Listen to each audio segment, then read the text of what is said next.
Yeah, I never knew something like a sneeze could be so scary. Like one step away from being Nurgle. Whoa, whoa, whoa, sweet child of mine. All right, how do I want to do this? Welcome back to the channel, everyone.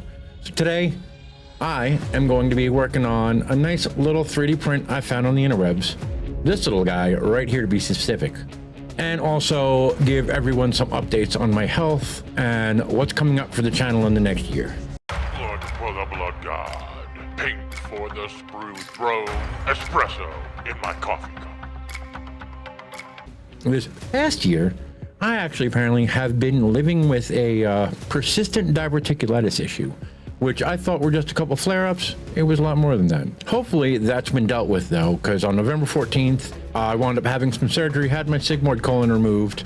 Been on the mend. 30 days later, I'm feeling pretty good. There's still some recovery left that needs to happen, but we're on the right track. Now, for this Dreadnought, so on the plate, she went with my 0.4 nozzle, slight tweak to the layer height, and I rotated some of the larger pieces to better hide the layer lines. It was supposed to be printed on 2 plates originally. The cape failed on the second plate, and I had to rerun it on its own plate. Today, I thought I would change it up a little bit. I've gotten some feedback from people. Some of them are in the dark and don't really know what some of these creatures or things are, so we're gonna start including lore. So ask and ye shall receive. Since it's a little bit shorter of a video, I'm just going to be scratching the surface and just talking a little bit about things like their origin, construction, and the tormented eternity they endure. So strap in, folks. This is the Dreadnought. So the Dreadnoughts trace their roots back to, again, the Dark Age of technology, surviving the Age of Strife as relics on Mars, Terra, and other forgotten worlds. So the entire purpose of a Dreadnought is to take a Space Marine that has been critically injured and cannot be saved, and allow them to continue to serve the Emperor for eternity inside one of these, hooked up in a sarcophagus filled with fluid to keep them alive, neurally linked to the machine to make it fight as one. But the machine spirit is still inside, and the stronger the machine spirit, the faster it burns the pilot out. See, when I mean eternity, I mean eternity. These things are only turned on when they are needed. They could sit dormant in stasis for a century. They are very well maintained. They are rubbed down with essential oils. They are prayed to daily, and they are very much respected and honored amongst the legions.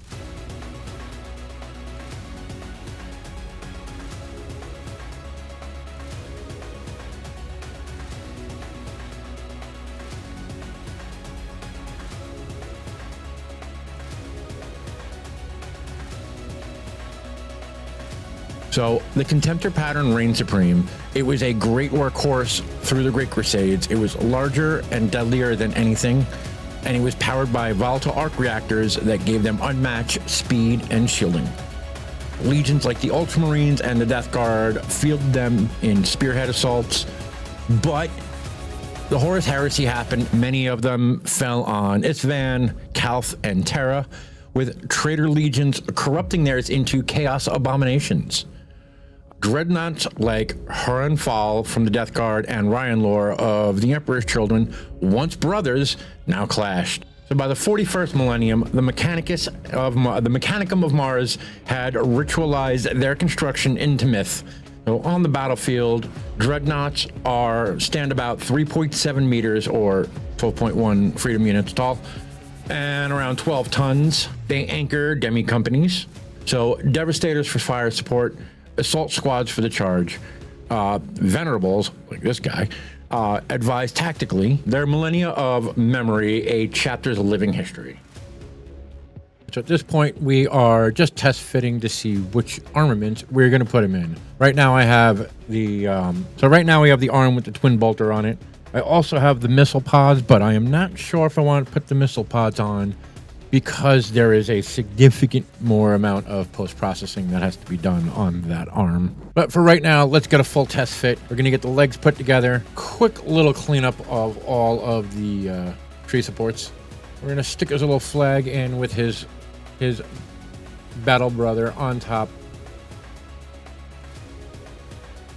They'll also adapt to their chapter. Blood Angels for jump pack assaults, Ironclads with seismic hammers for breaching, Librarian Dreadnoughts wielding force weapons. Custodies even have their own. And now for everybody's favorite part, sanding, and more sanding. I told you there was a lot of post-processing to do with these guys. I'm gonna get her down on the paint stick, tape it on down, and then for my favorite primer for stuff like this is the Automotive Filler Primer.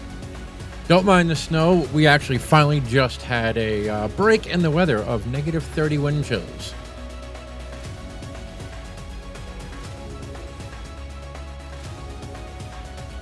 So Dreadnoughts have been around for a very long time.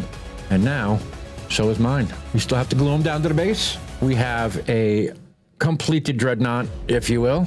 Completed and primed.